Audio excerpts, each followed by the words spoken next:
दोस्तों, जय हिंद, वंदे मातरम। आप लोगों से मुखातिब हो चुका हूं, मेरे भाइयों, मेरे मित्रों, अपने विचार को लेकर के। जैसा कि आप जानते हैं, एक बार फिर मैं मनमोहन मिश्रा आप सभी का अपने इस प्लेटफॉर्म पे, अपने इस लाइव में स्वागत करते हैं, आपका अभिनंदन करते हैं, आपका अभिवादन करते हैं। और मेरे दोस्त, आपसे पूरी उम्मीद रखते हैं कि आप इसे जैसे ही जुड़ेंगे, कम से कम अपनी टाइमलाइन पे शेयर कर लेंगे। जब अपनी टाइमलाइन पे शेयर कर लेंगे तो उसके बाद आपकी टाइमलाइन से जो गुजरेंगे वो भी शेयर करते रहेंगे। आप लोगों तक पहुंचा सकते हैं YouTube या दूसरे, और जैसे मान लीजिए कि ग्रुप में शेयर करना, या इसे फिर से प्ले करना, या अपने टाइमलाइन पे चलाना, या इसे डाउन करके इसे टाइमलाइन पे डालना, जैसे भी चाहें इसे आप लोगों तक पहुंचा सकते हैं। जैसा कि मैं हमेशा कहता हूं मेरे दोस्त, हमेशा हम वो चीज़ें, वो बातें आप तक पहुंचाने की कोशिश करते हैं जो ना तो सोशल मीडिया और ना ही स्ट्रीमलाइन मीडिया, ना ही प्रिंट मीडिया, ना दूसरे माध्यम उठाते हैं। सोशल मीडिया पे तो कुछ न कुछ ऐसी बातें जो राष्ट्रहित में हो उठाई जा रही हैं, उठा रहे हैं। कुछ पत्रकार भी हैं, लड़ रहे हैं, संघर्ष कर रहे हैं, लेकिन उनसे भी मेरी कोशिश होती है कि मैं उनसे भी हटकर आपको कुछ तथ्य और सत्य आप तक पहुंचाऊं। तो आज के इस लाइव में आपका अभिनंदन, आपका अभिवादन, और आप इसे स्वीकार करें और फिर हम मुद्दे पर आते हैं। जैसे ही आप धीरे धीरे जुड़ रहे हैं मेरे दोस्तों, इसे आगे भी बढ़ाने की कोशिश करें। और आज का जो विषय है वो बहुत ही सीधा साधा और साधारण सा है। दोस्तों, आज हम आपके बीच मोदी जी ने आज भारतीय जनता पार्टी के स्थापना दिवस पर एक व्याख्यान दिया। व्याख्यान ही कहेंगे, इतने बड़े महापुरुष जब बोल रहे हैं तो उसे आप भाषण या और दूसरे शब्दों से नहीं, आपको कहना, मतलब यही कहना पड़ेगा कि व्याख्यान दिया। तो नरेंद्र मोदी ने आज मोदी जनता पार्टी के स्थापना दिवस पर व्याख्यान दिया। मैं भी सुना, मैं सुना तो सुनता ही रह गया, हैरान भी हुआ। और दोस्तों, जब उसकी बारीकियों पर बात करेंगे, उस व्याख्यान पर बात करेंगे, तो आप भी हैरान रह जाएंगे। क्योंकि दोस्तों, मैं इसे अपनी लाइव में उनके क्लिप्स को ही चला करके नरेंद्र मोदी ने जो अपने व्याख्यान में कहा है उसे ही आपको सुनाऊंगा। और आपके सामने मैं ये प्रस्ताव रख रहा हूं मेरे दोस्तों, मेरे भाइयों, मेरे मित्रों, कि आप इसमें से सच ढूंढ करके मुझे बताइए, कमेंट में डालिए। एक भी सच, कहने का मतलब कम से कम एक सच इसमें से ढूंढ करके आप कमेंट में डालिए, और कम से कम मुझे भी लगे कि मैंने अगर आधे घंटे 22-23 मिनट का मोदी जी का भाषण सुना धैर्य के साथ, तो उससे कुछ हासिल हुआ मेरे दोस्त। और सबसे बड़ा चैलेंज जो है कि उसमें से सच ढूंढ करके आप बताइए कि नरेंद्र मोदी ने, देखिए, ये बात सच कही है। बोल कहां रहे थे? भारतीय जनता पार्टी के स्थापना दिवस पे आज। नरेंद्र मोदी देश के प्रधानमंत्री हैं।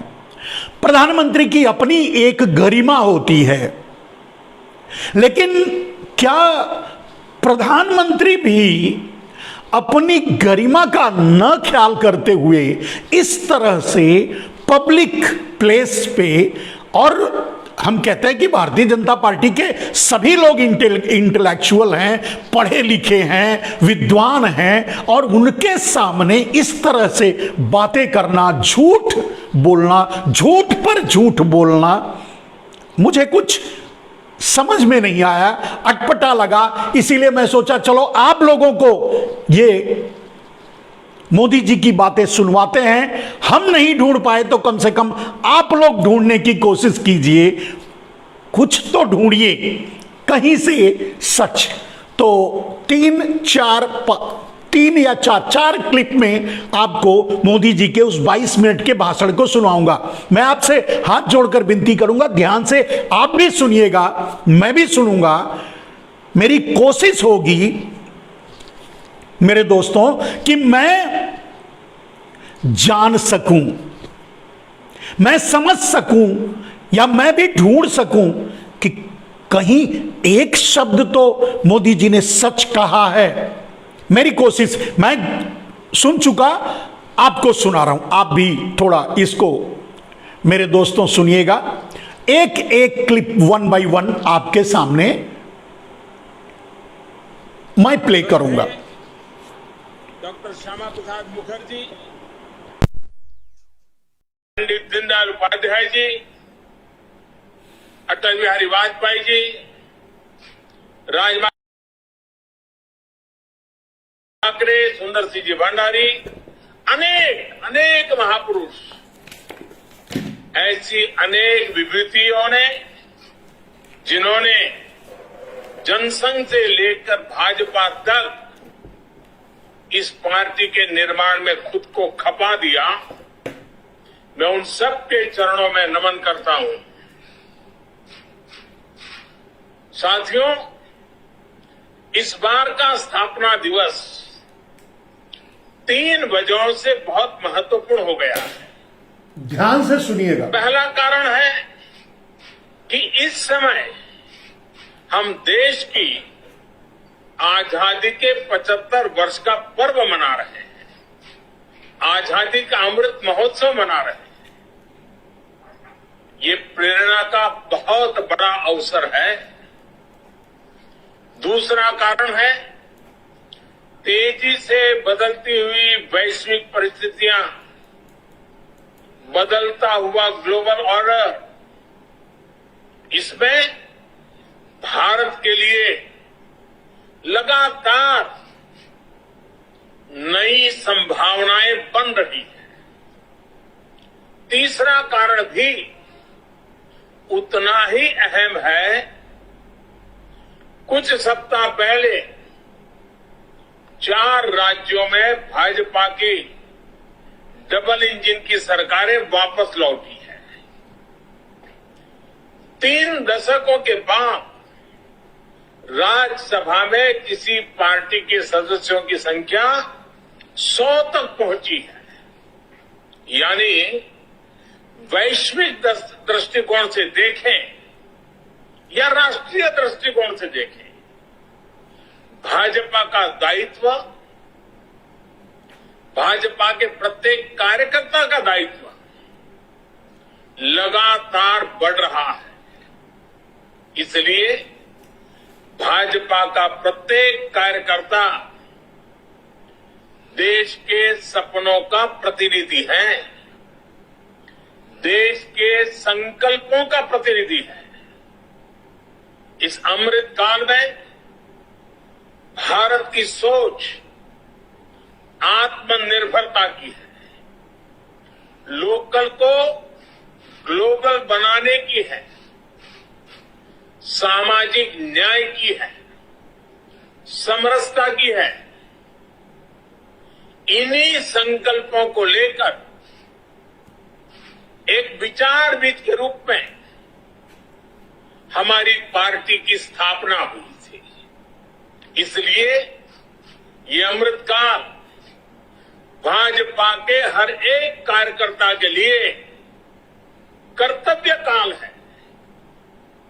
हमें देश के संकल्पों के साथ निरंतर जुड़े रहना है, उनके लिए जीना है, उनके लिए जूझना है,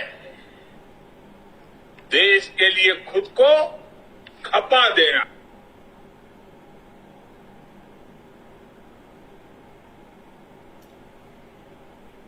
दोस्तों, आपने सुना। अब मैं आपसे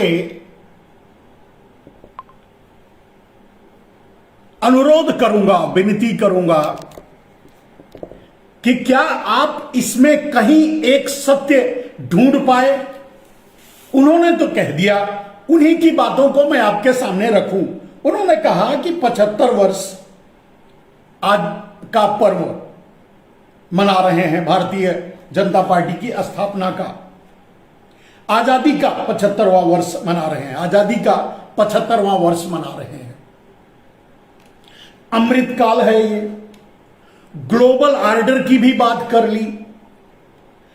4 राज्यों में सरकारें डबल इंजन की फिर से वापस आ गई, उसकी भी बात कर ली। राज्यसभा में अपने 100 मेंबर हो जाने की भी बात कर ली। आत्मनिर्भरता की भी बात कर ली। उन्होंने लोकल से ओकल की भी बात कर ली, समरसता की भी बात कर ली। अब इसमें आप सोचकर बताइए मेरे भाई, मेरे बंधु, मेरे मित्र, कि आपको कहां कौन सी बात सच लगती है। नरेंद्र मोदी ने जो अपने वक्तव्य में जिम्मेदारी वाली बात कही है, एक तथ्य जो कहा है कि भाई 75 वर्ष आजादी के हुए हैं, वो हुए हैं। देश आजादी का 75वां वर्ष मना रहा है, ये मना रहा है। लेकिन वो जो देना चाहते हैं, मतलब उन्होंने क्या किया, भी ग्लोबल ऑर्डर है, ग्लोबल ऑर्डर की बात की, इसमें उनकी भूमिका है। तो ग्लोबल ऑर्डर में भारत को आज मोदी जी कहां खड़ा कर रखे हैं? यूक्रेन की जगह भारत आज ग्लोबल ऑर्डर में यूक्रेन की जगह खड़ा है। कभी भी पूंजीवादी, विस्तारवादी ताकतों और देशों का शिकार हो सकता है। श्रीलंका के पीछे पीछे लाइन में खड़ा है, देश को बिकने का इंतजार कर रहा है। हां, उन्होंने कहा 4 राज्यों में डबल इंजन की सरकार फिर से वापस आ गई है। चोरी और डकैती से, सीधे खरीद फरोख्त से, सीधे गुंडागर्दी और लूट से 18 लाख ईवीएम गायब हैं। चुनाव आयोग के पास कोई जवाब नहीं है। आप अंदाजा लगा सकते हैं मेरे दोस्त कि उन्होंने, और उसके बाद जो कहा कि राज्यसभा में वो 100 सदस्य ले चुके हैं। अरे भाई, जब लूट ही करनी है, लूट कर ही हासिल करना है, तो कर ही सकते हो। यह उपलब्धि नहीं है, यह तो सीधे सीधे डकैती है। चलती सरकारों को गिरा देना, चलती सरकारों को डिस्टर्ब करते रहना। उन सरकारों में जितने भी लोग भारतीय जनता पार्टी के अलावा जो कहीं भी है, भारतीय जनता पार्टी के अलावा इस देश में सभी गलत हैं, चोर हैं, डकैत हैं। उन पर ईडी का छापा, सीबीआई का छापा चल रहा है, आप देख रहे हैं। राजनीति गंदी थी, यह बात सही है मेरे दोस्त। राजनीति में गंदगी है, यह बात भी सही है। लेकिन राजनीति को गटर में ले जाकर डाल देना, यह मुबारक काम नरेंद्र मोदी ने ही किया है। राजनीति को आज गटर में डाल दिया गया है। मेरे दोस्त, आप अपने सवाल भी लिखते रहिए, मैं आपके सवाल को भी देख रहा हूं और आपके सवाल का उत्तर भी दूंगा। प्रबल पाल जी कहते हैं, स्वामी जी धन्यवाद बंधु। तो मैं आप सभी का सवाल भी पढ़ रहा हूं, आपके सवालों का जवाब भी सिलसिलेवार मैं देता रहूंगा मेरे दोस्त। और मैंने कहा था कि इसमें से सच निकाल के बताइए। आत्मनिर्भर भारत, क्या भारत आत्मनिर्भर है? आप बताइए। आज आयात पर पूरा देश निर्भर है और आत्मनिर्भर भारत का पटेल की मूर्ति से लेकर एक और हैदराबाद में किसी की मूर्ति लगाई गई, वहां तक चाइना से बनवाया जाता है। पूरे देश के प्रोजेक्ट, कम से कम गुजरात का तो एक भी नहीं, सबका सब चाइना को, पूरे देश के सारे इंफ्रास्ट्रक्चरल प्रोजेक्ट चाइना को दिए जाते हैं या विदेशियों को दिए जाते हैं। यहां तक कि भारत में स्कूलों और कॉलेजों की परीक्षाएं विदेशी कंपनियां करा रही हैं। कौन सा लोकल से वोकल की बात नरेंद्र मोदी कहते हैं, मेरे और आपके समझ में अगर आ जाए तो मुझे जरूर बताइएगा। आत्मनिर्भर भारत की बात उन्होंने की, उन्होंने आत्मनिर्भर बना दिया भारत को। आप सोच लीजिए कि उन्होंने कितना आत्मनिर्भर भारत को बना दिया। देश को पटरी से उतार दिया, देश को कर्ज में डुबो दिया, देश को विदेशी ताकतों के हाथों बेच दिया। इससे बड़ा और कौन सा आत्मनिर्भरता आप देख रहे हैं? मेरे दोस्त, आज उन्होंने यह भी कहा कि कुछ महापुरुषों का नाम लिया कि महान नेता, महान पुरुष, भारतीय जनसंघ के संस्थापकों का नाम लेकर आज बात कहा। मेरे दोस्त, मैं आपसे भी विनती करता हूं कि चाहे वो दीनदयाल उपाध्याय हो, चाहे नानाजी देशमुख हो, चाहे श्यामा प्रसाद मुखर्जी हो, चाहे देवरश हो, किसी का भी मतलब गूगल पे जाके आप ऑन कर लीजिए और उनके बारे में आप पढ़ लीजिए। ये कौन थे? ये महान कैसे हैं जिनको महानता की उपाधि नरेंद्र मोदी ने दी? उससे ही पता चलता है कि नरेंद्र मोदी की सोच कितनी महान है और वो जो कह रहे हैं उसमें कितनी महानता छुपी हुई है। उनका दूसरा क्लिप आप सुनिए, क्योंकि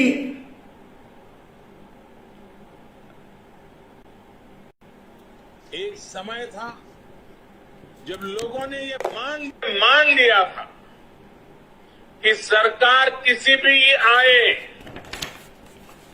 लेकिन देश का कुछ नहीं हो पाएगा, निराशा ही निराशा थी। आज देश का एक एक जन गर्व से यह कह रहा है कि देश बदल रहा है, तेजी से आगे बढ़ रहा है। आज दुनिया के सामने एक ऐसा भारत है जो बिना किसी डर या दबाव के अपने हितों के लिए अड़िग रहता है। जब पूरी दुनिया दो विरोधी ध्रुवों में बटी हो, तब भारत को एक ऐसे देश के रूप में देखा जा रहा है जो दृढ़ता के साथ मानवता की बात कर सकता है। हमारी सरकार राष्ट्रीय हितों को सर्वोपरि रखते हुए काम कर रही है। आज देश के पास नीतियां भी है, नियत भी है। आज देश के पास निर्णय शक्ति भी है और निश्चय शक्ति भी है। इसलिए आज हम लक्ष्य तय कर रहे हैं, उन्हें पूरा भी कर रहे हैं। आपने भी देखा है, कुछ समय पहले ही देश ने $400 बिलियन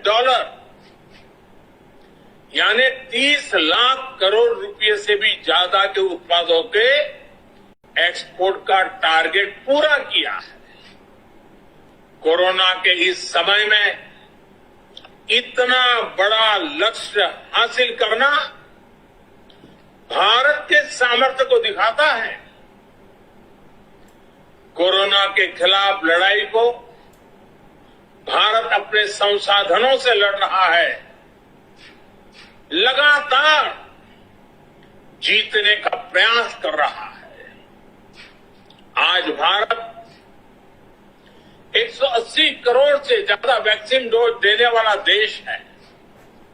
आज पूरी दुनिया देख रही है कि इतने मुश्किल समय में भारत 80 करोड़ गरीबों, वंचितों को मुफ्त राशन दे रहा है। 100 साल के इस सबसे बड़े संकट में गरीब को भूखा ना सोना पड़े, इसके लिए केंद्र सरकार करीब करीब 3.5 लाख करोड़ रुपए खर्च कर रही है। बीते वर्षों में देश ने ये देखा कि जिस तरह अपने नागरिकों का जीवन आसान बनाना भाजपा सरकारों की, डबल इंजन की सरकारों की प्राथमिकता रही है। गरीबों को पक्के घर से लेकर शौचालय के निर्माण तक, आयुष्मान भारत योजना से लेकर उज्ज्वला तक, हर घर जल से लेकर हर गरीब को बैंक खाते तक, ऐसे कितने ही काम हुए जिनकी चर्चा अगर मैं करना शुरू करूं तो शायद कई घंटे निकल जाएंगे। सबका साथ, सबका विकास के मंत्र के साथ हम सबका विश्वास प्राप्त कर रहे हैं।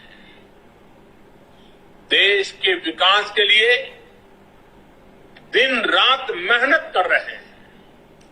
साथियों, आजादी के इस अमृत काल में हमने सेचुरेशन यानी जन कल्याण की हर योजना को 100% लाभार्थियों तक पहुंचाने का जो संकल्प लिया है, ये संकल्प अपने आप में बहुत विराट है। सेचुरेशन तक पहुंचने के इस अभियान का मतलब है भेदभाव की सारी गुंजाइश को खत्म करना, तुष्टीकरण की आशंकाओं को समाप्त करना, स्वार्थ के आधार पर लाभ पहुंचाने की प्रवृत्ति को खत्म करना और समाज की आखिरी पंक्ति में खड़े आखिरी व्यक्ति तक सरकारी लाभ पहुंचे, ये सुनिश्चित करना, यही तो है सब। जब सरकारी मशीनरी का लक्ष्य हर पात्र व्यक्ति तक पहुंचने का, तो फिर पक्षपात, भेदभाव टिक ही नहीं सकता।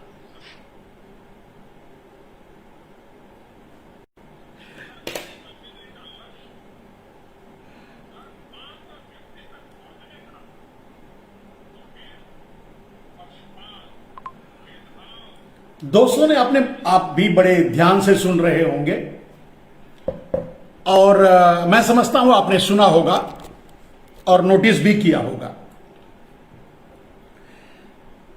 इस बीच में एक मोदी जी ने जो कहा वो मैंने लिख लिया, जो पॉइंट टू पॉइंट है, और उसका जवाब मैं दूंगा। लेकिन आपका गंगाधर शुक्ला एक है जो जिन्होंने मुझसे कुछ जवाब पूछा है, उन्होंने लिखा है, आप भी सुन लीजिए। जय हिंद मनमोहन जी, हमारी कोई भी बात अपने दिल के ऊपर मत लेना। भाई हम चुनाव नहीं लड़ते, हम कोई नेता नहीं, इसलिए दिल पर नहीं लेंगे, आप निश्चिंत रहिए। तो स्वयं से कई बार विचार करना। जिस नरेंद्र मोदी की उपलब्धियों के ऊपर आप प्रश्न चिन्ह लगा रहे हैं, उस पर आप स्वयं एक बार सोचें कि उनकी उपलब्धियों की तरफ, उनकी कार्यशैली की तरफ, जनता का रुझान की तरफ आपका दृष्टिकोण क्यों नहीं जा रहा है। मतलब इनको लगता है कि नरेंद्र मोदी ने सब कुछ सही भी बोला है और जो कहा है वो किया भी है। शुक्ला जी का कहना है, मैं जवाब दूंगा शुक्ला जी के, क्योंकि आपके अंदर, इनका कहना है कि आपके अंदर गलत भरी हुई है। वो ठीक है, ऐसा आप सोच सकते हैं, हटा पाना मानव का कार्य है। आपके शब्दों से भी मुझे ऐसा प्रतीत होने लगा है कि इस पृथ्वी पर मानव स्वरूप में ही मानव के दानव दोनों उपस्थित हैं। आप मुझे, शुक्ला जी, मुझे दानव की उपाधि दे रहे हैं। जिसको ये मानव की उपाधि दे रहे हैं वो 50-100 लाख लोगों को खा चुका है और मुझे दानव की उपाधि दे रहे हैं। चलिए मैं अब और चीजों का जवाब, शुक्ला जी आपका जवाब भी सुनिए और लोग भी। दूसरे दुर्गा राम जी लिखते हैं, प्रभातपाल जी, झूठ बोलने की मशीन है मोदी। बिल्कुल सही कहा आपने, बिल्कुल सही पहचाना। और पॉपुलेशन इज 130 करोड़, मैंने ख्याल से, पता नहीं किस बात के जवाब में कह रहे हैं। गंगाधर जी लिखते हैं, शुक्ला जी, हर हर मोदी, घर घर मोदी कर लीजिए, घर घर हर हर मोदी, घर घर मौत। और दुर्गा राम जी कहते हैं मोदी का नाम बर्बादी, शुक्ला जी के जवाब में। धन्यवाद बंधु। अब आते हैं उन मुद्दों पर, अब उस बात के मुद्दों पर आते हैं मेरे दोस्त, कि नरेंद्र मोदी ने कहा कि एक वक्त आया था जब लोगों को लगने लगा था कि अब कुछ नहीं हो सकता। एक वक्त यानी कांग्रेस का पीरियड, ऐसा मान लीजिए, या इसके पहले की जो सरकारें थी, तो देश का अब कुछ नहीं हो सकता। एक वक्त था जब ऐसा लगने लगा था और आज देश गर्व कर रहा है, यह मोदी जी का कहना है। देश बदल रहा है, यह मोदी जी का कहना है। मोदी जी, देश गर्व किस बात पर कर रहा है, यह आप नहीं बताए। देश में 80 करोड़ लोग भिखारी हो चुके हैं और आप उन्हें भीख में अनाज दे रहे हैं। क्या देश इस पर गर्व करे? देश बदल रहा है कि भारत के सारे इंस्टीट्यूशन, देश में जितने भी इसके आप से और अटल बिहारी वाजपेयी के अलावा जितने भी, आप और अटल बिहारी वाजपेयी के अलावा जितने भी प्रधानमंत्री हुए, जिन लोगों ने भी इन आजादी के, आपका अगर 7 इधर और 5 उधर 12-13 साल निकाल दिया जाए और आप 75वां साल मना रहे हैं, तो यह कहा जा सकता है कि लगभग 60 साल अदर देन आपके सरकारें रही हैं। लेकिन जो उन 60 सालों में दूसरी सरकारों ने बनाया, उसे आप बेच दिया, बेचने का काम कर रहे हैं। इस पर गर्व करें। मोदी जी, क्या इस बात पर गर्व किया जाए कि आपने कहा था कि 100 स्मार्ट सिटी बनाएंगे और आपने बना दिया? आपके इस सच पर गर्व करें या स्मार्ट सिटी पर गर्व कर लें? आपने 2 करोड़ लोगों को रोजगार देने की बात की थी, आपने सच कर दिखाया, इस सच पर गर्व कर लें, या रोजगार मिल गया इस पर गर्व कर लें। आपने किसानों की आय दोगुनी करने की बात की थी, किसानों की आय दोगुनी हो गई, इस सच पर गर्व कर लें, या आज किसान बर्बाद हो चुके हैं, बर्बाद हो जाएंगे, और आपने तो अडानी अंबानी के हाथों उन्हें पूरी तरह से तबाह, बर्बाद और बेचने की योजना पर काम कर रहे हैं। इस सच पर गर्व करें। किस बात पर गर्व करें? हम, आप, ये भारत और आपकी पार्टी किस बात पर गर्व करें? बात अगर ना समझ में आए तो बात अलग है, अगर समझ में आए तो बताइए।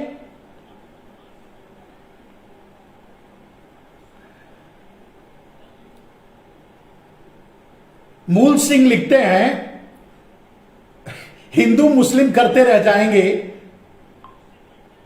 देश के लुटेरे लूट को कर चले जाएंगे। बड़ा अच्छा इन्होंने लिखा है, मुझे तो ज्यादा पता नहीं जीडीपी क्या होती है, देश को समझदार लोग ज्यादा जानते हैं।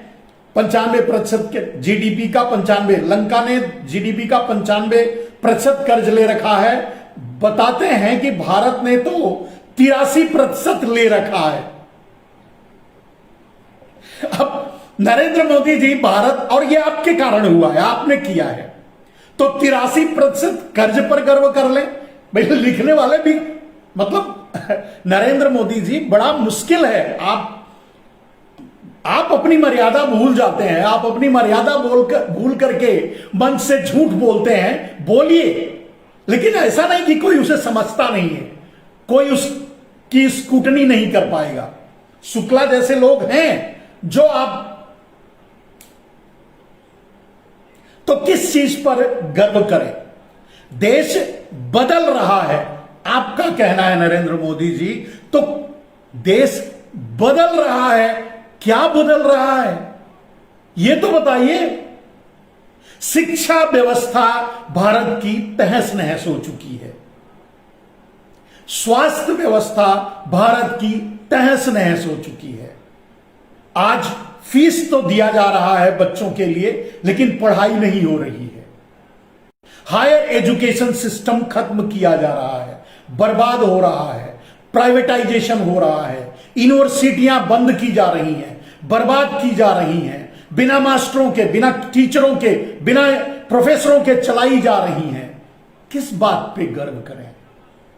इंस्टीट्यूशनल, ईडी, सीबीआई और ईसी, इलेक्शन कमीशन, सब कुछ अपनी विश्वसनीयता देश में खो चुका है। इस बात पर गर्व करें? क्या यह मान लें कि यह देश बदल रहा है? क्या बदल रहा है? मोदी जी, जिस भाई ने लिखा है लंका में आरक्षण नहीं है, परंतु भारत में 80 करोड़ 5 किलो राशन पर ही वोट दे रहे हैं।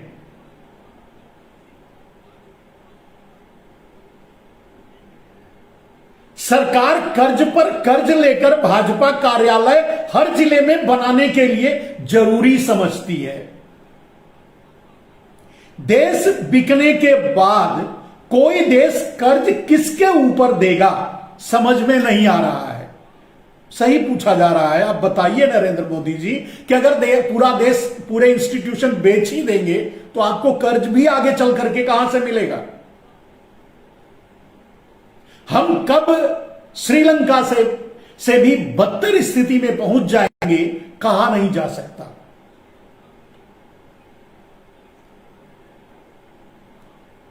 अडानी की प्रॉपर्टी पर या कोई और तरीका भी है? विदेशों में मानव अंग बेचकर, या कोई और उपाय भी है?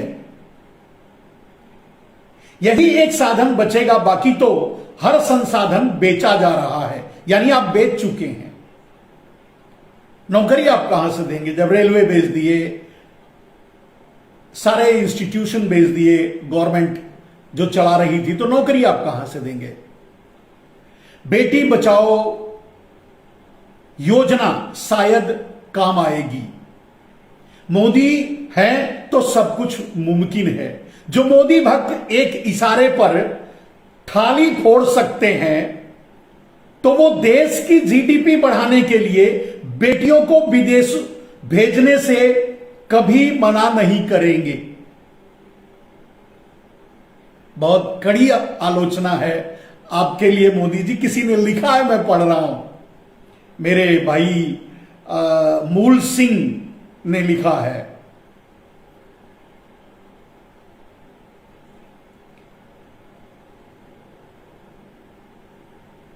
राष्ट्रभक्त जो ठहरे, भारत और लंका में बहुत अंतर है। मोदी हैं तो सब कुछ मुमकिन है। 20 साल अनपढ़ मोदी को और प्रधानमंत्री रहने की आवश्यकता है। सब बंटाधार होकर रहेगा। लगे रहो अंधभक्तों, हम तो नासमझ नोटा वाले हैं। कुछ गलत सलत लिखा हो तो खैर, धन्यवाद बंधु आपने जो लिखा। और दुर्गाराम जी लिखते हैं, आम जनता बसे ऊपर ही 1 लाख से भी ज्यादा कर्ज हो गया है। बिल्कुल सही कहा, जनता तो कर्ज में डूबी है, देश कर्ज में डूबा है, देश को कर्ज में डुबा दिया गया है। बदल क्या रहा है, गर्व किस पे करे देश, अब यही तो समझ में नहीं आया। इसीलिए तो मैं मोदी जी की बातें आपको सुना रहा हूं। शुक्ला जी फिर से लिखते हैं, बोलिए शुक्ला जी। जय हिंद, मर्यादा मोदी जी नहीं भूल गए।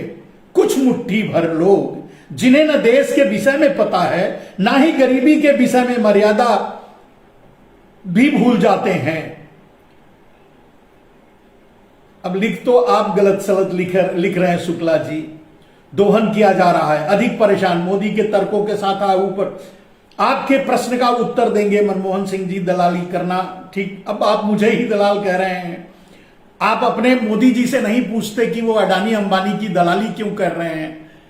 पूरा देश गुजरात को क्यों गुजरातियों को, गुजराती चोरों को क्यों बेच रहे हैं। आप पूछिए थोड़ा एक बार। मोदी जी ने अपने इस वक्तव्य में, पीछे गए हुए वक्तव्य में और भी कुछ कहा जिसका मैं जवाब दे दूं। मेरे दोस्त, नरेंद्र मोदी ने अपनी योजनाओं के बारे में भी कहा कि वो अच्छी योजनाएं चला रहे हैं जिसका फायदा लोगों को मिल रहा है। लोगों की जेबों में जो पैसे थे वो भी बैंक में जमा करवा लिए गए, बैंक खाता खुलवा करके। नरेंद्र मोदी ने अचीव किया। बैंक से पैसा उठा करके अडानी अंबानी को दे दिया, बैंक डिफॉल्ट होने की कंडीशन पे आ गया। पैसा डूबा किसका? आम आदमी का। जिनकी जेबों में, घरों में कहीं ना कहीं पैसे थे वो ले जाकर बैंक में जमा कर दिए मोदी के कहने पर। तो ये लूटा गया या लोग अकाउंट खोल करके कुछ गर्व महसूस करें, कुछ मिला उन्हें उनकी जेब में। जो अकाउंट मेंटेन नहीं कर पाएंगे उनको 500-600 रुपया, 700 रुपया सालाना चार्ज करके आपका बैंक काट ले रहा है। जिनके पास पैसे नहीं थे वो बेचारे मेंटेन कहां से करेंगे। उज्ज्वला योजना आपने दे दी, गैस सिलेंडर वो भराने की उनकी हैसियत ही नहीं है। भीख में 5 किलो अनाज तो दे रहे हैं, लेकिन सब्जी कौन खरीद कर लाएगा उनका? 100 रुपया किलो टमाटर, 100 रुपया किलो भिंडी, 100 रुपया किलो लौकी कौन खरीद पाएगा? एक एग्जाम्पल के लिए बोल रहा हूं, हर चीज 100 रुपया नहीं होगा, कुछ सेंचुरी से नीचे भी होगा। तो किस चीज पर गर्व करें नरेंद्र मोदी जी? नरेंद्र मोदी ने फिर कहा कि सबका साथ। नरेंद्र मोदी जी लेकिन देश को दिखाई नहीं दे रहा है। आप बात सबका साथ करते हैं, लेकिन अडानी अंबानी के अलावा आपके आसपास तो कोई दिखता नहीं। तो सब कौन है?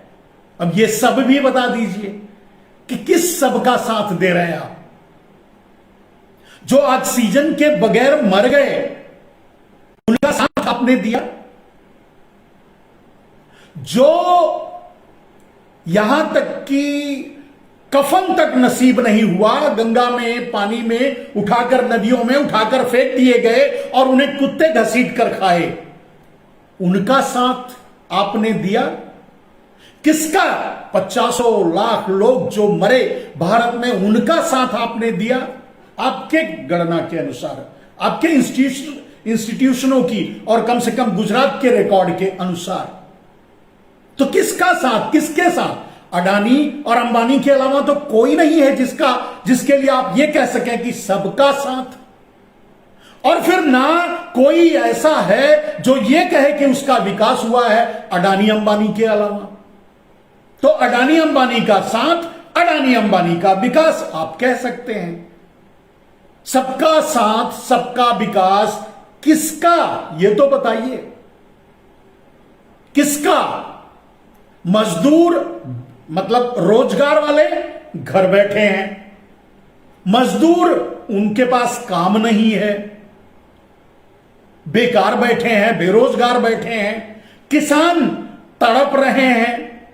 1 साल दिल्ली के बॉर्डर पे बैठने के बाद भी उन्हें कुछ नहीं मिला। किसका साथ मोदी जी, किसका विकास मोदी जी?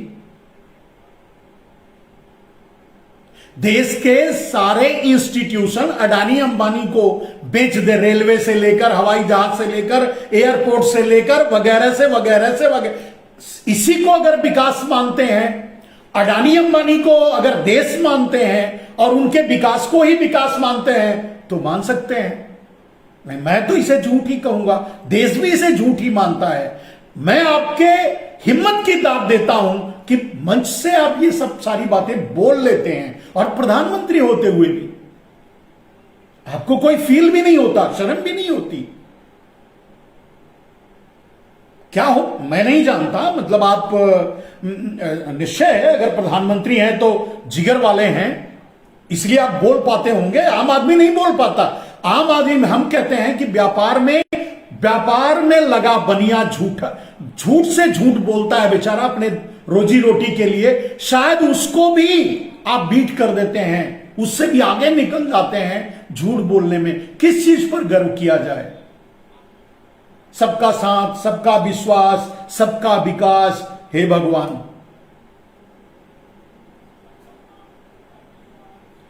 कोरोना में आपने देश को संभाला, देश को संभाल लिया। जितने लोग मर गए और बहुत ज्यादा मर जाते आपने अगर नहीं संभाला होता। आपको एक बात तो याद है होगी, 31 जनवरी को कोरोना भारत में पदार्पण कर चुका था, आ चुका था। उस समय आप नमस्ते ट्रंप कर रहे थे, यानी कोरोना को आमंत्रित कर रहे थे। 31 जनवरी, 1 महीने बाद 24 फरवरी तक आप नमस्ते ट्रंप करते रहे, यानी विदेशी लोग आते रहे, कोरोना लेकर आते रहे, देश में फैलाते रहे। उसके बाद भी आपने कोई निर्णय नहीं लिया एयरपोर्ट आइसोलेट करने का, और कोई निर्णय नहीं लिया आपने।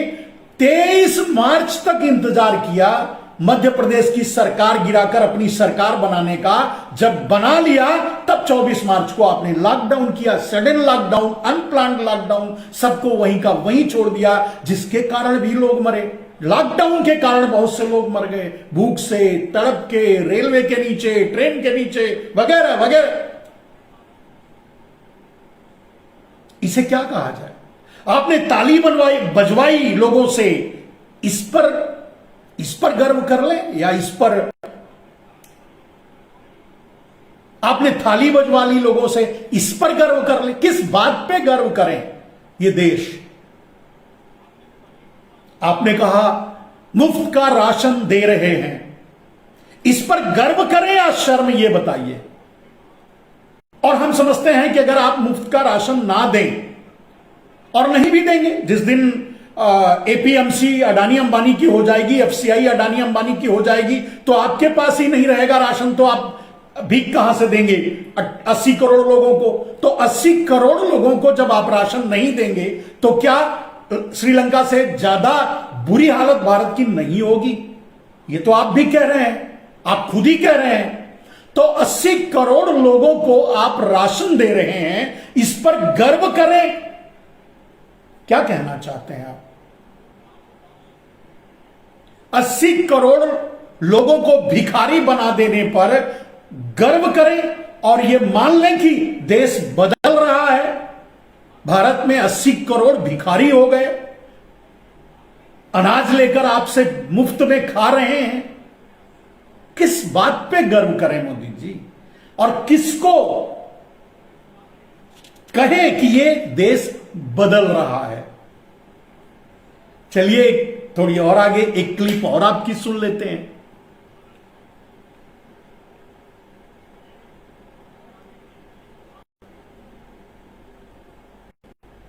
साथियों, हमारे देश में दशकों तक कुछ राजनीतिक दलों ने सिर्फ वोट बैंक की राजनीति की।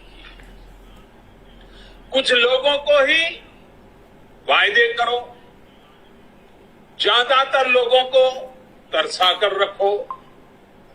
भेदभाव, भ्रष्टाचार, ये सब वोट बैंक की राजनीति का साइड इफेक्ट था।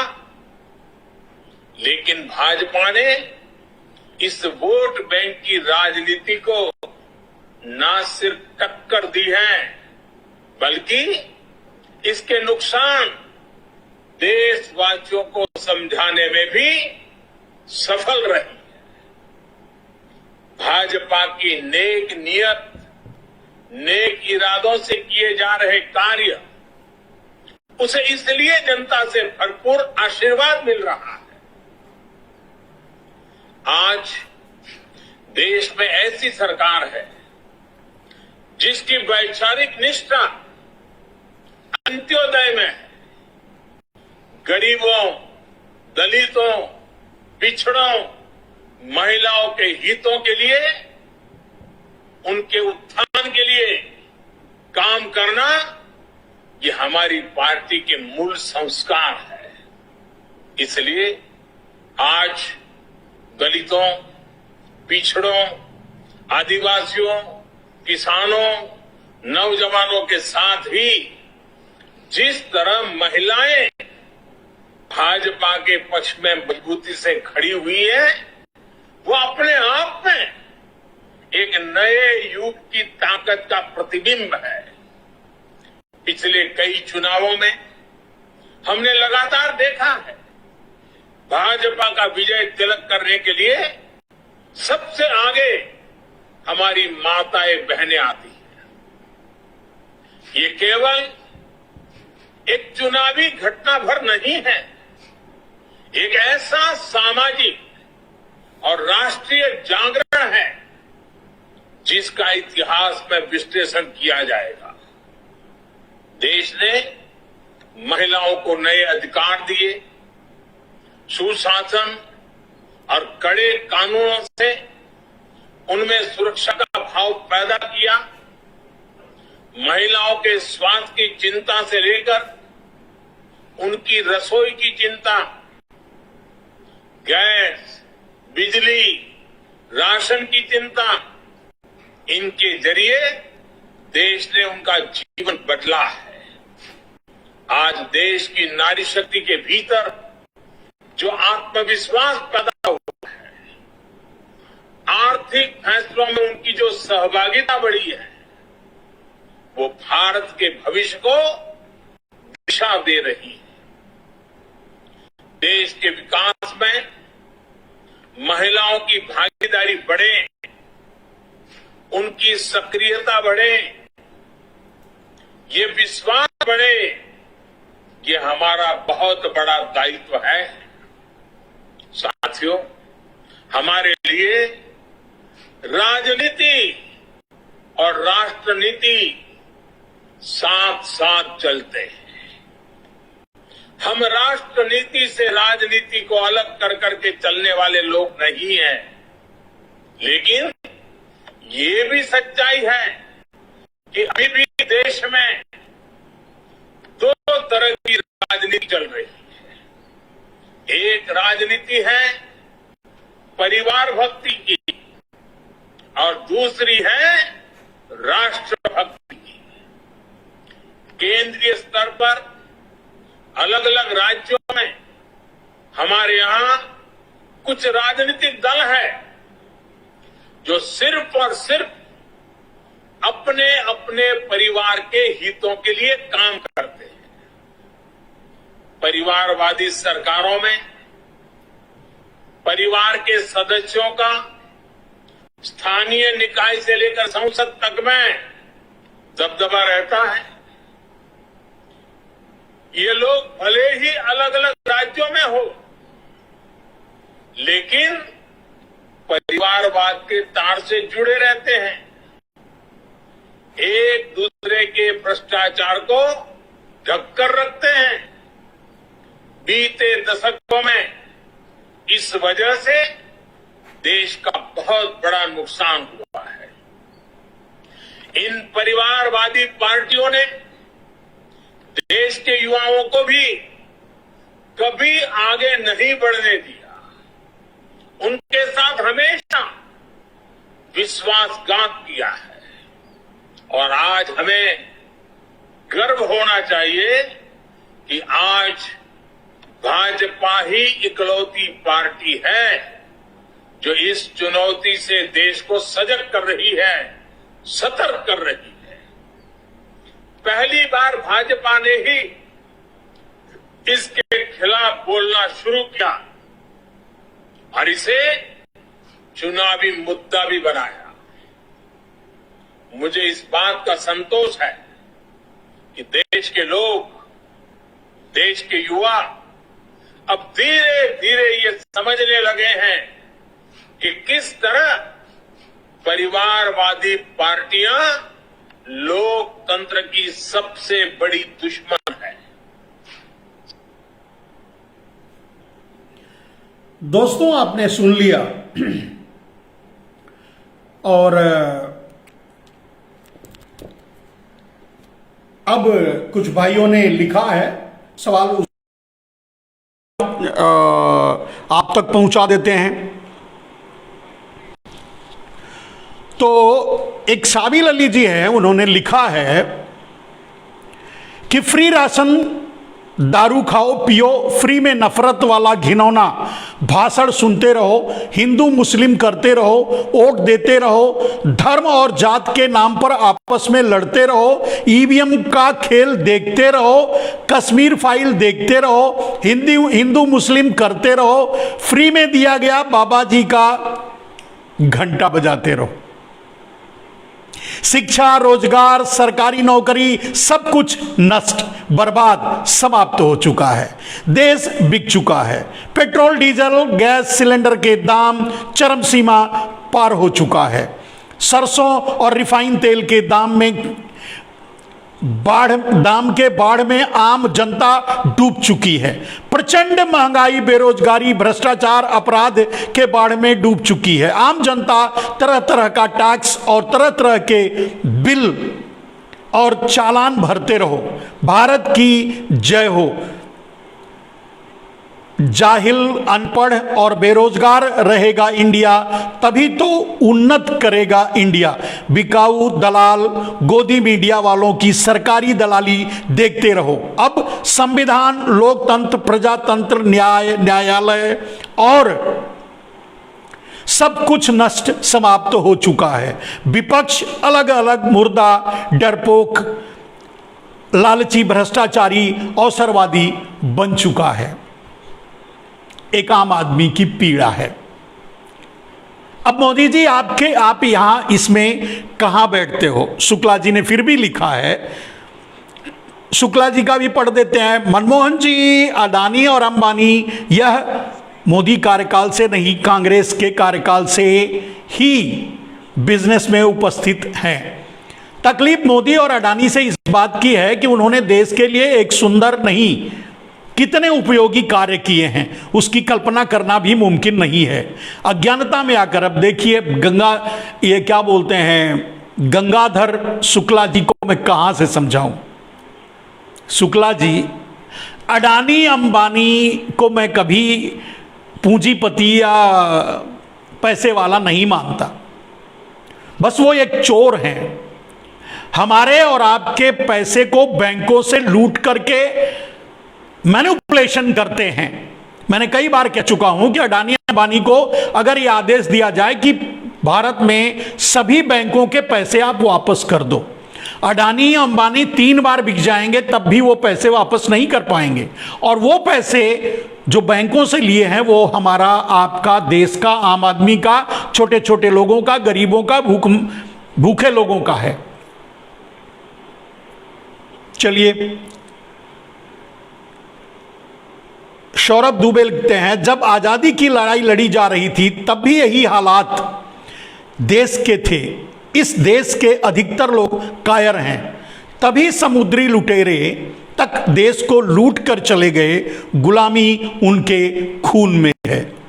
आपकी भी कद्र करता हूं मेरे भाई, आपने जो कहा यह गलत भी नहीं है, किसी भी मामले में जो आपने कहा यह गलत नहीं है। तो अब समझने वाली बात क्या है जो मोदी जी ने कहा, कि मोदी जी ने कहा कि वोट बैंक की कुछ पार्टियां हैं जो वोट बैंक की राजनीति करती हैं। हम तो नेक इरादे से राजनीति करते हैं। अब नेक इरादे से कैसी राजनीति कर रहे हैं आप खुद देख रहे हैं।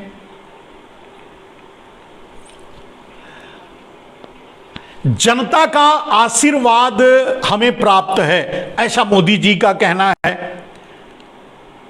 किस जनता का आशीर्वाद प्राप्त है अब ये आप खुद ही समझ रहे होंगे। जबरदस्ती ईवीएम के जरिए चुनाव जीत लेने को जनता का आशीर्वाद मानते हैं तो मानते रहिए।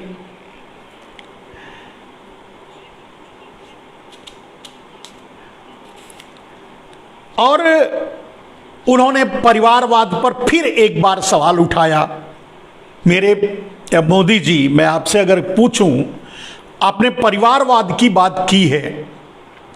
मैं समझता हूं कि परिवारवाद आपकी पार्टी में भी कम नहीं है, यह अलग विषय है, मैं उस पर नहीं जाता। लेकिन अगर परिवारवाद गलत है तो क्या गुजरातवाद सही है, गुजरातीवाद सही है? क्योंकि आप तो सिर्फ और सिर्फ गुजराती चोरों के साथ खड़े हैं। सभी गुजरातियों की बात नहीं कर रहा हूं, चोर गुजरातियों के साथ खड़े हैं, अडानी अंबानी के साथ खड़े हैं। तो क्या वो गलत नहीं है वाद? अडानी अंबानी वाद गलत नहीं है अगर परिवारवाद गलत है तो, जबकि परिवारवाद आपके यहां भी है। लेकिन अगर परिवारवाद गलत है तो क्या अडानी अंबानी वाद गलत नहीं है? देश का सब कुछ अडानी अंबानी को बेच देना, अडानी अंबानी के हवाले कर देना, देश की सारी जमीनें अडानी अंबानी के हवाले कर देना या देसी विदेशी पूंजीपतियों के हवाले कर देना, क्या यह गलत नहीं है? मैं मानता हूं, मैंने पहले भी कहा कि कांग्रेस ने कुछ गलतियां की जिसके कारण आज वो कहां खड़े हैं। लेकिन जितने झूठ के जरिए आप सत्ता में आ गए और सत्ता में आकर के आपने जिस तरह से देश को ठगा, धोखा दिया, झूठ बोला। नरेंद्र मोदी, आप अपने दिल पर हाथ रख करके ये ऐसे हाथ रख लीजिए और बोलिए कि क्या आपने देश से झूठ नहीं बोला है? सब कुछ भी सच नहीं बोला। क्या यह सच नहीं है? झूठ के अलावा आप कुछ बोला ही नहीं है, क्या यह सच नहीं है? आप ही मतलब आपके बयान बार बार लोग आप जग जाहिर करते रहते हैं हर चीज पर, एफडीआई पर भी, काले धन पर भी, व्यवस्था पर भी, हर चीज पर। और आपने जिन जनसंघियों का नाम लेकर के आपने महान बात कही, उन जनसंघियों में अटल बिहारी वाजपेयी भी थे। उन जनसंघियों में जिन्होंने जनसंघ की यानी भारतीय जनता पार्टी की नींव रखी, वो श्यामा प्रसाद मुखर्जी भी थे, जो जिंदगी भर अंग्रेजों की गुलामी किए, अंग्रेजों के सांसद थे, अंग्रेजों के मंत्री थे। किस महान पुरुष जिसे आप महान कहते हैं, ठीक है, अगर आप कहते हैं तो होंगे, अब अगर आरएसएस वाले यानी आरएसएस के लोग या श्यामा प्रसाद मुखर्जी, दीनदयाल उपाध्याय या अटल, ये अगर राष्ट्रवादी थे तो मैं समझता हूं फिर पटेल, नेहरू, गांधी जितने भी थे उस समय, चंद्रशेखर आजाद, भगत सिंह और अशफाक उल्लाह खां या जितने भी क्रांतिकारी थे वो सब गलत थे, क्योंकि आपके इन महान नेताओं ने तो उनका विरोध किया था। गलत सही तो एक ही हो सकता है ना, या तो चंद्रशेखर आजाद, भगत सिंह सही थे, गांधी सही थे, उस समय के लोग जिन्होंने अपने प्राणों की आहुति देकर भारत को आजाद कराया वो सही थे, या आपके ये जो जनसंघी जिन महान नेताओं का नाम लिया, जो अंग्रेजों के सिपह सालार थे, अंग्रेजों के दलाल थे, ये सही थे। दोनों में से कोई एक सही था। कौन सही था? वैसे आप अपनी सुविधा के अनुसार गांधी के यहां का चरखा भी चला लेते हैं, गांधी को गायब भी कर देते हैं, पटेल की मूर्ति भी बनवा देते हैं, पटेल का नाम भी बदल देते हैं स्टेडियम का, तो आप अपनी सुविधा के अनुसार तो कर लेते हैं मेरे भाई, लेकिन सही तो ये दोनों में से एक ही होगा ना।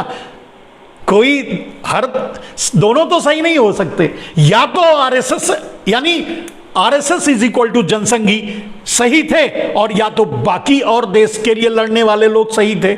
आप आरएसएस इज इक्वल टू जनसंघी के साथ अगर खड़े हैं तो आप कितने राष्ट्रवादी हैं, यह अपने आप में प्रमाण की जरूरत नहीं है, आप खुद ही प्रमाण हैं।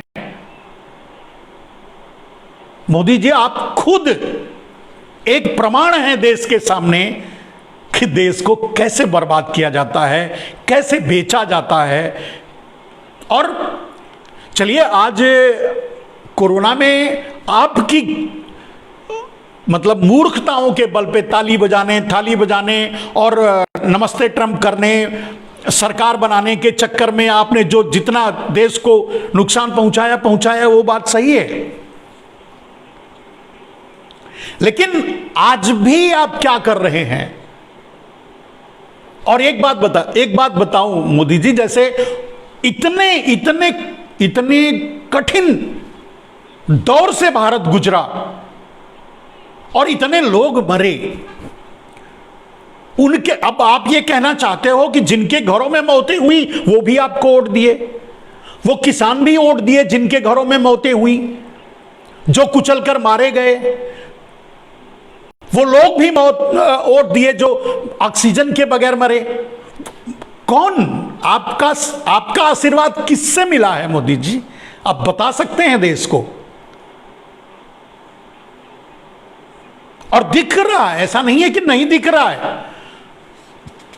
तो यह बात सही है, परिवारवाद अगर गलत हो सकता है तो गुजरातवाद या फिर अडानी अंबानीवाद, पूंजीवाद, यह कैसे सही हो सकता है?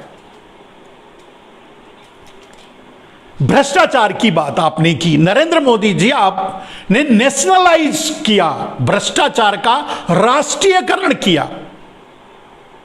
एक आम आदमी भ्रष्टाचार नहीं कर सकता, सही कह रहे हैं आप। अब किसी के पास 2 राशन कार्ड नहीं है, 5 किलो की जगह 10 किलो वो अनाज ले ले, आपने भ्रष्टाचार रोक दिया। 5 लीटर केरोसिन मिलता था, 10 लीटर ले ले, अब वो भ्रष्टाचार नहीं। एक गैस की जगह 2 गैस भरा ले, एक घर में चलाए, एक गाड़ी में चला ले, वो भ्रष्टाचार नहीं। बिल्कुल सही कह रहे हैं आप। लेकिन खुलेआम अडानी और अंबानी को, अडानी अंबानी जैसे लोगों को लूटने का, बैंकिंग सिस्टम को लूट करके देश को लूट कर भागने का, लूटने का जो पूरा छूट दिया, नेशनलाइजेशन किया, क्या वो भ्रष्टाचार नहीं है? आज भारत के जितनी भी पार्टी, कांग्रेस, सपा, बसपा, जितनी भी पार्टी थी, जितने भी चोर थे, सब भारतीय जनता पार्टी में शामिल हो चुके हैं। और आप कहते हो भ्रष्टाचार, दूसरी पार्टियां भ्रष्टाचार हैं, आप में भ्रष्टाचार ही नहीं है। सारे भ्रष्ट आपके यहां हैं।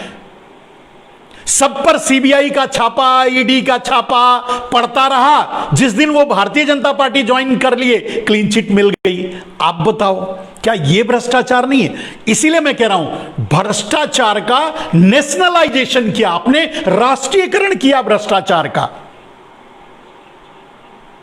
क्या इसे बदलाव मान लिया जाए? देश बदल रहा है इसे कहा जाए? चलिए एक अंतिम क्लिप आपकी और लोगों को सुना देते हैं, और लोग निर्णय लेंगे, लोग सोचेंगे आप जो कर रहे हैं आप ही हैं तो सही हैं, गलत हैं तो गलत हैं। अब उस पर कोई कुछ कहने से या टीका टिप्पणी करने से कोई मतलब नहीं बचता।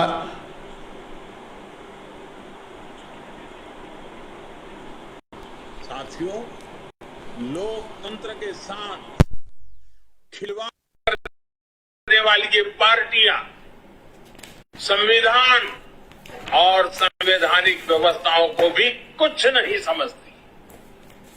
ऐसी पार्टियों से आज भी हमारे कार्यकर्ता अन्याय, अत्याचार और हिंसा के खिलाफ लोकतांत्रिक मूल्यों के साथ लड़ रहे हैं। इनमें से कई कार्यकर्ताओं को अपना बलिदान तक देना पड़ा। हम सब हमारे इन कार्यकर्ताओं के परिवारों की पीड़ा में शामिल है। मैं सभी कार्यकर्ताओं को विश्वास दिलाता कि भाजपा ऐसे राज्यों में लोकतांत्रिक मूल्यों की फिर से स्थापना करने के लिए निरंतर संघर्ष करती रहेगी। और ये महासंघर्ष, ये महायज्ञ तब तक चलेगा जब तक लोकतंत्र विरोधी ताकतों को हम परास्त नहीं कर देते। साथियों, आज पार्टी के स्थापना दिवस पर मेरा एक आग्रह आपसे नमो ऐप पर कमल पुष्प मॉड्यूल से जुड़ने का भी है। जिन अनगिनत लोगों ने पार्टी के लिए, देश के लिए खुद को खपा दिया, 3-3, 4-4 पीढ़ी खपा दी, ये कमल पुष्प उनको समर्पित है। कमल पुष्प एक तरह से सभी भाजपा कार्यकर्ताओं के लिए प्रेरणा का पुष्प है। कमल पुष्प को आप जितनी बार पढ़ेंगे, आपको हर जीवन गाथा, एक से बढ़कर एक जीवन गाथा, उससे नई ऊर्जा मिलेगी, मार्गदर्शन मिलेगा। साथियों, आज देश जमीन से जुड़े तमाम अभियानों को आगे बढ़ा रहा है और भाजपा के कार्यकर्ता के रूप में जमीन पर उनके सारथी आप ही हैं। अभी कुछ दिन बाद ही ज्योतिबा फुले और बाबा साहब आंबेडकर जी की जयंती है। पार्टी आज से सामाजिक न्याय पखवाड़ा शुरू करने जा रही है। मेरा आप सभी से विशेष आग्रह है कि इस अभियान में सक्रियता से जुड़े। सरकार गरीबों के लिए जो योजनाएं चला रही है, जो प्रयास कर रही है, उनके प्रति देशवासियों को जागरूक करें।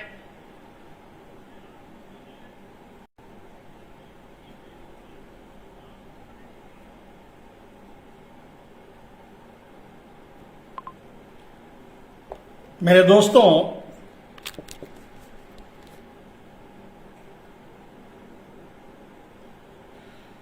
मैं समझता हूं आपने बखूबी श्री नरेंद्र मोदी जी को सुन लिया। उन्होंने लास्ट में अपने झूठ का समापन किया। मुझे तो नहीं मिला सच कुछ उन्होंने बोलने की कोशिश की, बोला हो मुझे तो नहीं मिला, आपको मिला हो तो जरूर बताइएगा।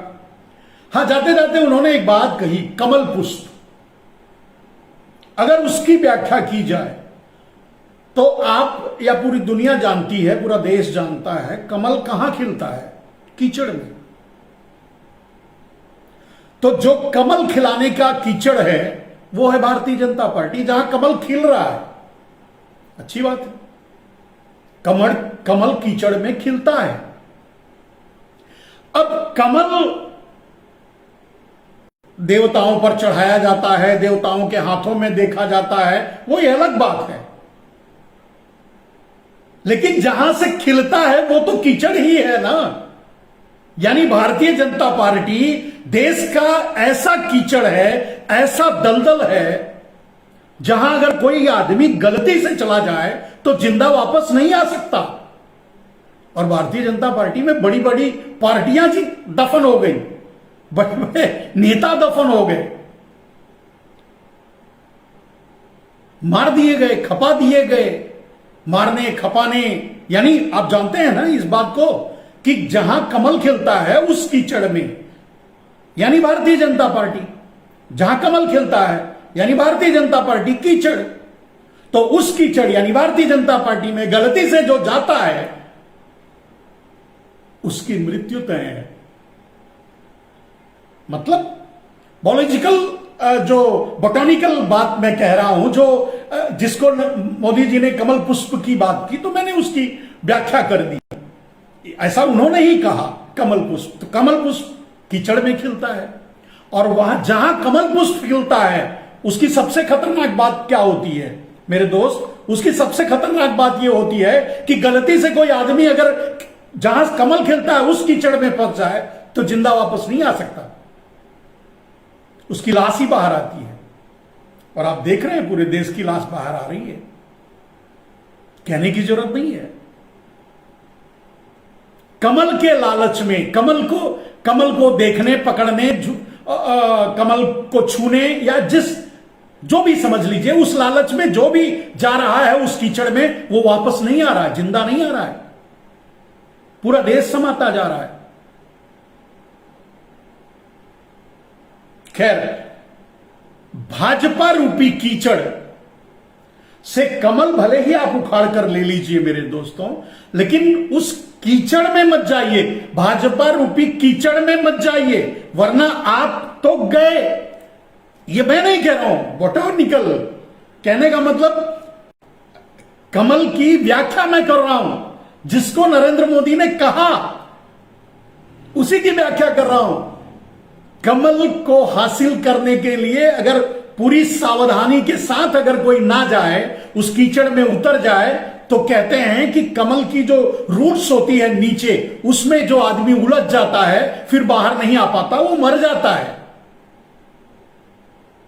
तो जहां कमल पैदा हो रहा है यानी कमल खिल रहा है, वो भारतीय जनता पार्टी है, वो कीचड़ है। तो भारतीय जनता रूपी कीचड़ से कमल किसी और माध्यम या बड़ी सावधानी से उखाड़ कर भले ले लीजिए, भले ही मुझे देवताओं तो चढ़ा दीजिए, या भले ही कहीं और इस्तेमाल कर लीजिए, लेकिन उस कीचड़ में मत उतरिएगा, वरना मर जाओगे, मारे जाओगे।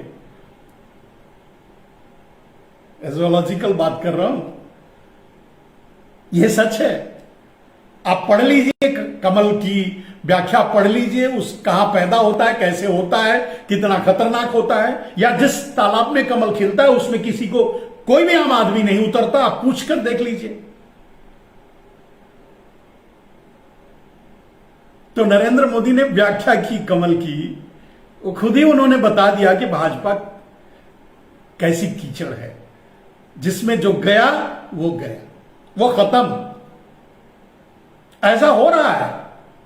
जिस तरह से अमेरिका से जिसने दोस्ती की उसका वो निस्तनाबूद हो गया, उसी तरह से भारतीय जनता पार्टी से जिसने दोस्ती की, भले ही कुछ दिनों तक वैभव सब कुछ देख रहा हो, भोग रहा हो, लेकिन एक ना एक दिन उसका अंत बड़ा ही बुरा होगा, क्योंकि भाजपा कीचड़ है। और वो वाला कीचड़ जहां कमल खिलता है, और जहां कमल खिलता है उस वाले कीचड़ में अगर उतर जाओ तो जिंदा इंसान वापस नहीं आता, ये सब जानते हैं। तो दोस्तों, कुछ लोगों ने और बातें लिखी थी, वो फिर से पढ़ देते हैं। जैसे राहुल पांडे ने लिखा, बहुत जल्द ही देश को भी बेच देगा, हम नौजवानों के लिए क्या किए हैं, सब तो प्राइवेट किया जा रहा है, जल्द से जल्द इनको सत्ता से हटाना होगा। डॉक्टर ब्रज मोहन सिंह कहते हैं, सही कह रहे हैं आप, बिल्कुल सही बात। गंगाधर जी अभी पीछा नहीं छोड़े हैं, वो बेचारे गंगाधर। हां, शुक्ला जी लिखते हैं कि मनमोहन जी, शायद आपको पता नहीं, संपूर्ण भारत में मजबूरी का नाम महात्मा गांधी था। इन्होंने महात्मा गांधी की व्याख्या कर दी। अरे भाई, सही कह रहे हैं आप, लेकिन मजबूरी का नाम महात्मा गांधी था। उस मजबूरी को मिटाने के लिए आपका प्रेरणा स्रोत आरएसएस बंदूक लेकर उतर गया था। वो कितना मजबूत था ये समझो। वो मजबूरी का नाम महात्मा गांधी, लेकिन महात्मा गांधी कितना सबल था, कितना ताकतवर था कि उसको मिटाने के लिए अंग्रेजों से न लड़ पाने वाली आपकी आरएसएस, अंग्रेजों की गुलामी करने वाली आपकी आरएसएस बंदूक लेकर उतर गई, मार डाला, और फिर भी नहीं मार पाए। आज भी संतोष नहीं है। आज भी उन्हें लगता है कि गांधी पता नहीं कहां से उठेगा और भारतीय जनता पार्टी को रौंद कर रख देगा, आरएसएस को रौंद कर रख देगा, प्रतिबंध लगा देगा। डर लगता है। इसलिए भारतीय जनता पार्टी, आरएसएस, ये आज भी गांधी का पुतला बना करके उस पर गोलियां दागते हैं। मेरे भाई, कितना डरते हैं एक मजबूरी का नाम महात्मा गांधी से आपके लोग, जो आपके प्रेरणा स्रोत हैं। खैर, चलिए, बात तो चलती रहती है और ऐसे ही बात करते रहेंगे तो करते ही रहेंगे। तो मेरे दोस्तों, आज की बात भी समाप्त हो चुकी है। मुझे जो कहना था, मुझे जो आप तक पहुंचाना था, पहुंचा दिया। आपने भी सुना, आप भी निर्णय ले लीजिए। आपने मेरे इस लाइव के बहाने प्रधानमंत्री को सुना, अपने देश के प्रधानमंत्री को सुना भी, समझा भी और मनन भी कर लीजिए। सोचिए आप कहां खड़े हैं। बहुत बहुत करीब। और हम समझते हैं कि अगर ये 80 करोड़ लोगों को भीख बंद कर दिया जाए तो श्रीलंका से भी हमारी हालत और श्रीलंका से भी ज्यादा खराब हो जाएगी। हम कहां खड़े हैं, ये एक बार आप भी गंभीरता से विचार कर लीजिए और हो सके तो देश को उबारने के लिए, बचाने के लिए कुछ कीजिए। हम जो कर रहे हैं हम कर रहे हैं, हमसे जो हो सकता है वही कर सकते हैं, और ज्यादा क्या कर लेंगे मेरे दोस्तों। लेकिन अब जिस युवाओं को ठग करके नरेंद्र मोदी, उनकी शिक्षा को बेच करके, उनके इंस्टीट्यूशन को बेच करके, उनके स्कूलों को बेच करके, उनके कॉलेजों को बेच करके नरेंद्र मोदी पैसे कमा रहे हैं, जहाज खरीद रहे हैं, बीएमडब्ल्यू में चल रहे हैं, उन युवाओं को सोचना पड़ेगा। उन जिन युवाओं से उनकी नौकरी, उनका जॉब, उन्हें बेरोजगार बनाकर बिठा के रखा है घरों में, उन युवाओं को सोचना पड़ेगा कि कौन सा मार्ग दिखा रहे हैं नरेंद्र मोदी भारत के युवाओं को। देखना होगा समझदार कौन है। मोदी का झूठ चलता है, कब तक चलता है? जय हिंद, वंदे मातरम दोस्तों।